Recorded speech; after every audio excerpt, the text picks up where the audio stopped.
Bismillahirrahmanirrahim. Assalamualaikum warahmatullahi wabarakatuh.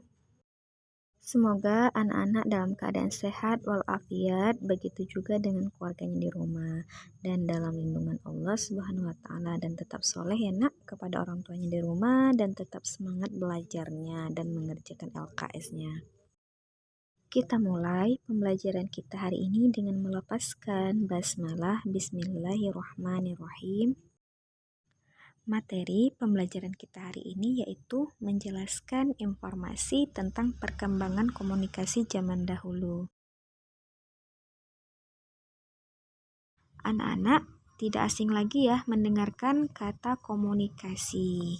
Ya, hari ini kita membahas terkait komunikasi, tapi alat untuk sebagai komunikasi kita. Sekarang Ibu akan menjelaskan apa itu komunikasi.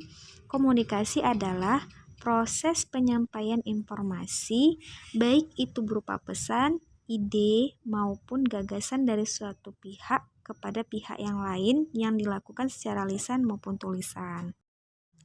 Seiring perkembangan zaman, alat komunikasi dibagi menjadi dua, yaitu alat komunikasi tradisional dan alat komunikasi modern. Alat komunikasi tradisional contohnya kentungan, surat, sinyal asap, daun lontar, prasasti, gong, lonceng, dan telepon kaleng. Inilah contoh alat komunikasi zaman dahulu. Fungsinya sebagai alat untuk memanggil dari jarak jauh, memberikan sinyal jika seseorang minta pertolongan atau kondisi bahaya.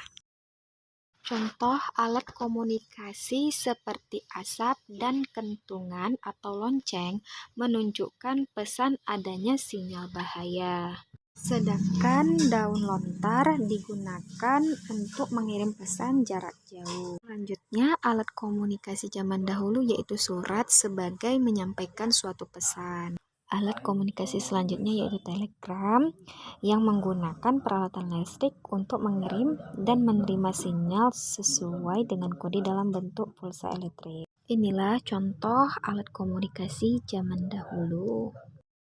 Dan contoh alat komunikasi modern seperti radio, faksimil, koran, televisi, telepon, internet, handphone, dan komputer atau laptop. Alat komunikasi radio sebagai alat komunikasi memberikan pesan atau informasi dalam bentuk suara. Selanjutnya koran sebagai alat komunikasi tertulis yang dicetak menggunakan kertas. Selanjutnya, alat komunikasi internet sebagai alat komunikasi yang terhubung secara global yang memungkinkan kita bisa berkomunikasi dan bertukar informasi dengan seorang di seluruh dunia. Sampai di sini dulu pembelajaran kita terkait alat komunikasi zaman dahulu dan alat komunikasi zaman sekarang.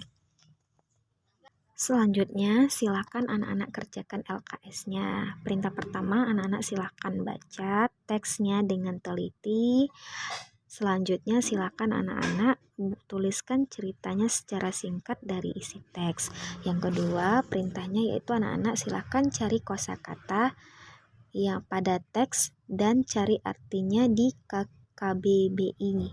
Dan selanjutnya, anak-anak berikan tanda checklist yang menunjukkan alat komunikasi yang lama atau zaman dahulu. Selanjutnya, anak-anak silakan melengkapi kalimat rumpang ya yang sudah ditentukan jawabannya di dalam kotak.